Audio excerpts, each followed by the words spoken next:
Қалада қойлар бүйтпейді ғой. Қалада қойлар простой обед жемейді. Простой ужин жемейді.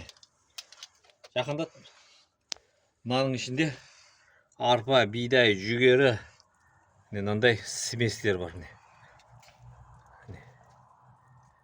Арпа, бидайдың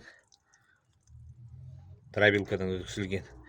Мынандай міне специально қойға не қылған. Міне анардың выжималкадан өткізілгені. Асқабақ, апельсин. Апельсин. Қалада осындай. Асқабағы да бар, бәрі бар. Міне осындай. Солай бізде қалада қойлар өстіп. Азанда бір мезгіл, кешке бір мезгіл. Осы бір шара. Төртеу, алтауына жетеді.